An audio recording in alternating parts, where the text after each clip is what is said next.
AITA for refusing to let my daughter-in-law take my late husband's wedding ring? I've been turning this situation over in my mind for days, and it's left me feeling torn. I need some outside perspective because, honestly, I can't tell if I'm being too stubborn or if I'm justified in feeling the way I do. This might be long, but I hope you'll bear with me. I'm a widow in my 60s. My husband, David, passed away 10 years ago after a sudden heart attack. We'd been married for 35 years, and his loss was devastating. He was my best friend, my partner, my everything. In the years since, I've done my best to move forward, but there are still moments when I feel the weight of his absence like it happened yesterday. Among the few keepsakes I have of David, his wedding ring is the most significant to me. It's a plain gold band, not flashy or expensive, but it's a symbol of the life we built together. I keep it in a little velvet box along with some of his other belongings, a watch he wore every day, a few of his favorite cufflinks, and a letter he wrote to me on our 25th anniversary. Sometimes, when I miss him terribly, I take the ring out and hold it. It's hard to explain, but doing so brings me a sense of comfort. It's like a small piece of him is still here with me, anchoring me to all the memories we shared. My daughter-in-law, Jenna, entered our family 3 years ago when she married my son, Ryan.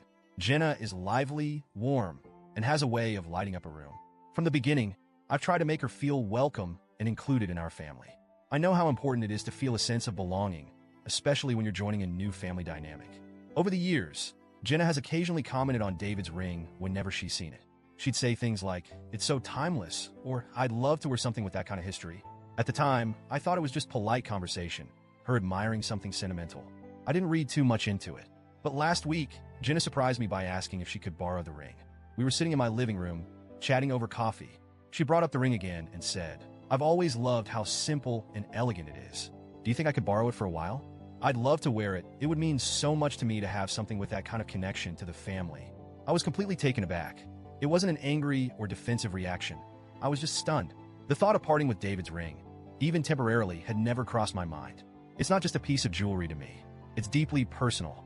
I didn't know how to respond at first, so I hesitated. Jenna, sensing my hesitation, pressed on.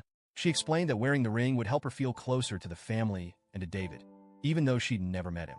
"It's not just about the ring itself," she said. "It's about the history it carries. I want to honor that."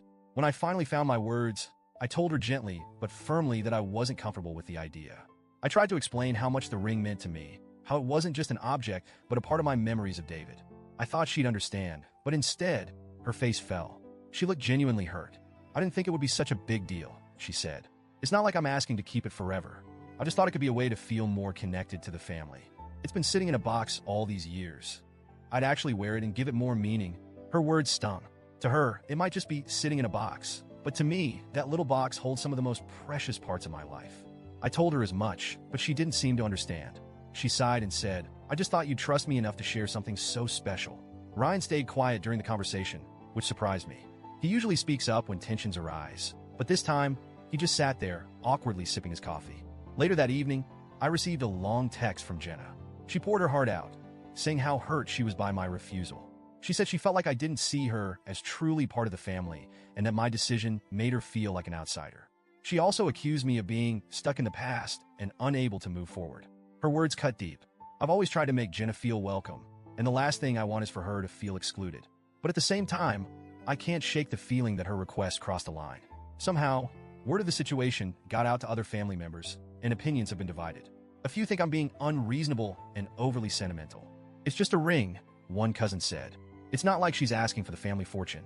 Others have been more supportive, saying that Jenna's request was inappropriate given the sentimental value of the ring. One family member suggested a compromise, letting Jenna wear the ring for special occasions, like holidays or family gatherings. But even that feels wrong to me. The ring isn't just a piece of jewelry. It's a deeply personal connection to my late husband. I've spent the past few days questioning myself. Am I being selfish? Am I clinging too tightly to the past and unintentionally pushing Jenna away? Or am I right to hold on to something that means so much to me? I've thought about other ways to bridge the gap with Jenna. Maybe I could give her a piece of jewelry that's less personal but still meaningful. But even as I consider these alternatives, I feel a pang of sadness. The idea that my refusal has caused tension in the family is heartbreaking. I love my son and want nothing more than for him and Jenna to feel happy and supported. But I also can't ignore my own feelings. This ring represents a lifetime of love and memories, and I'm not sure I can let it go, even temporarily. So, Reddit, I'm turning to you. AITA for refusing to let Jenna borrow my late husband's wedding ring? Or am I letting my emotions cloud my judgment and hurting someone who just wants to feel closer to the family?